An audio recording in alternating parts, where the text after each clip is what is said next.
geliyoruz Hakk'ini.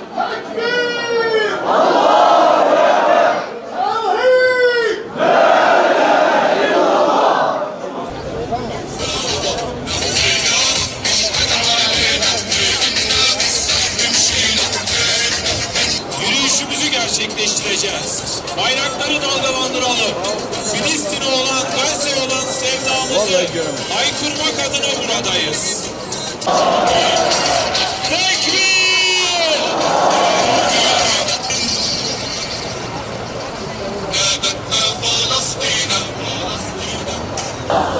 Gazze'li çocuklara, şehit Kamil'in torunlarından Gazze'ye.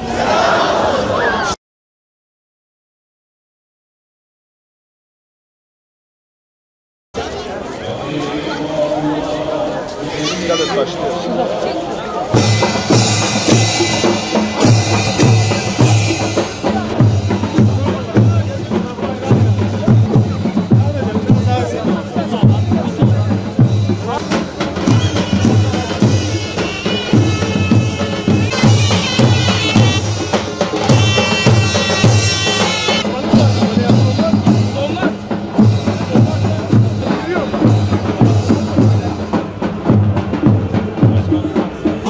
Gaziantep burada.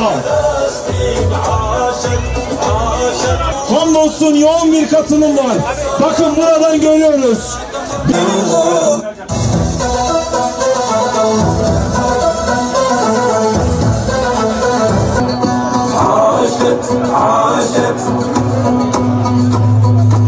Hamdolsun. Bakın buradan görüyoruz. Hala katılım var. Olduğumuz yerde duralım. Ön tarafta yoğunluk oluşuyor. Şimdi hazır mıyız?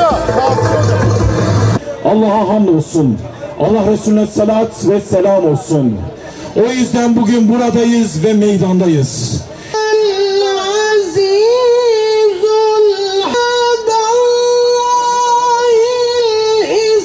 Katledilen annelerin yavruları büyüyecek.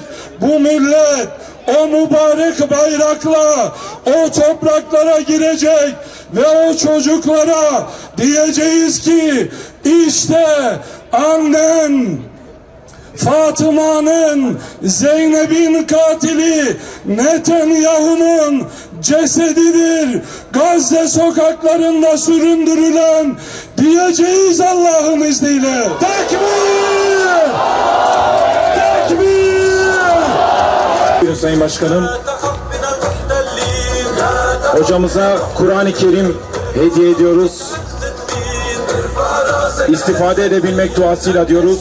Hocamıza da teşekkür ediyoruz. Ayağına yüreğine sağlık. Kıymetli kardeşlerim, çok kıymetli hazırın. Ben öncelikle hepinizi saygıyla, muhabbetle selamlıyorum. Allah sizlerden razı olsun. Gerçekten buradan muhteşem görünüyorsunuz. Tarafımızı belli ediyoruz. Gazze'deki o mazlum çocukların, şehit edilen çocukların, kadınların yanında olduğumuzu ifade ediyoruz. Allah'ın izniyle hocam çok güzel konuştu. Ben onun üzerine bir şey söylemem uygun değil. Ancak şunu söylüyorum, inşallah zafer inananların olacak. Bundan hiç şüphemiz yok. Gazze'de zafer yakındır. 2 yıldan beri İsrail, Amerika, Almanya, Avrupa'nın bütün silah fabrikaları İsrail'e çalıştı. Tonlarca bomba yağdırdılar ama o kardeşlerimizin imanına bir şey yapamadılar. İman tekniğe meydan okudu. Şimdi hepsini masaya oturtturdular. Gazze'de açan o şehitlerin kanlarıyla sunanan şehit Gazze alanları bizim için mis gibi kokarken İsrail Siyonistler için bataklık oldu. Şimdi arkalarına bakmadan kaçıyorlar. İnşallah hocamın da dediği gibi oranın fetih namazını Rabbim hepimize hep birlikte kılmayı nasip eylesin diyorum. Allah hepinizden razı olsun. Zafer hakkındır ve hakka inananlarındır inşallah. Allah mazlumun yanındadır diyoruz. Biz de mazlumun tarafındayız. İnşallah mazlumlar kazanacak. Allah'ım bütün Müslümanlara yardım etsin. Suçsuz insanlara yardım etsin. Sayın Belediye Başkanımıza bu anlamlı program için çok teşekkür ederiz.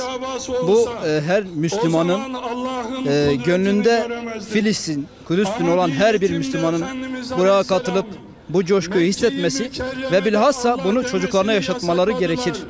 Biz bu şekilde eğer ki çocuklarımızı bilinçlendirirsek Kudüs yeniden dirilir.